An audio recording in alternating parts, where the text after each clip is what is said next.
கர்த்தர் அதிசயங்களை செய்கிறார். ஊழியங்கள் வழங்கும் ஜீவ வார்த்தை. கர்த்தருடைய ஊழியக்காரன் உங்களை வாழ்த்துகிறேன். அவர் உங்களை ஆசீர்வதிப்பார். இயேசப்பா உங்களை மேன்மைப்படுத்துவார். சிறியவர்களாய் இருக்கிறவங்கள பெரியவர்களாய் மாற்றுவார்.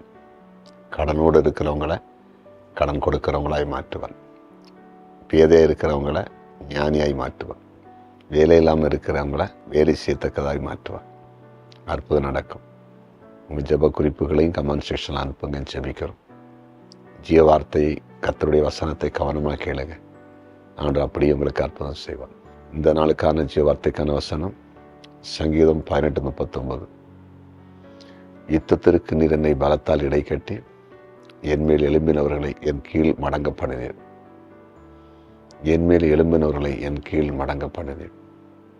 அப்படின்னு எனக்கு கீழாக, எனக்கு எதிராக வந்தவங்களை கொண்டு வந்தீங்கன்னு சங்கீதக்காரர் சொல்றார். நமக்கு எதிராக வருகிறவர்கள் நமக்கு கீழாக மடங்குவது அது சாதாரணமான காரியம் இல்லை. அது ஆண்டவர் செய்கிற ஒரு காரியம். அதாவது ரெபேக்காளை சகோதரர்கள் வாழ்த்தும் போது, எங்கள் சகோதரியே நீ கோடா கோடியாக பெருவாக, உன்னுடைய சந்ததியால் உன் சத்துருக்களுடைய வாசலை சொந்தரிப்பார் ஒரு வாக்கு தத்துவத்தை, ஒரு ஆசீர்வாதமான வார்த்தை அவங்க சொன்னாங்க. அதே போல தான் நம்முடைய வாழ்க்கையில் சத்துருக்களுடைய வாசலில் நம்ம சுதந்திரிக்கத்தக்கதாய், சத்துருக்களுக்கு மேலாக நம்ம இருக்கத்தக்கதாய் கர்த்தர் விரும்புகிறாரு. சத்துருக்களை நம்முடைய கால்களுக்கு கீழே மடங்க பண்ணுறது அவருடைய விருப்பம்.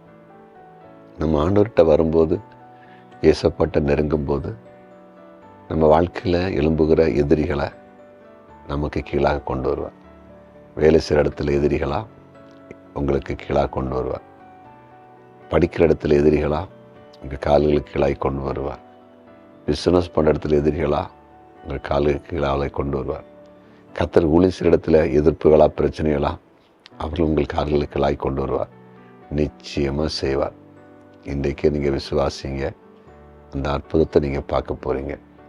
என்மேல் எழும்பினவர்களை என் கீழ் மடங்க பண்ணினீர் என்று சங்கீதக்காரர் சொல்கிற மாதிரி, உங்களுக்கு ரொம்ப எழும்பி இருக்கிற அத்தனை பேரையும் உங்களுக்கு கீழே மடங்க பண்ண போகிறார். இந்த அற்புதத்தை நீங்கள் பார்க்க போகிறீங்க.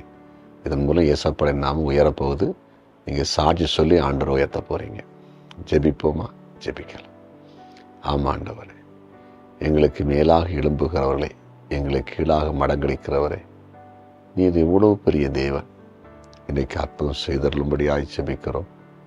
குறிப்பாய் வியாதியின் பிடியில் இருக்கிற ஒவ்வொருவரையும் இயேசுவே நீர் தொட்டு சுகமாக்கும்படியாக ஜெபிக்க, சகல நோய்களும் விலகி போகட்டும் என்று ஜெபிக்கிறோம்.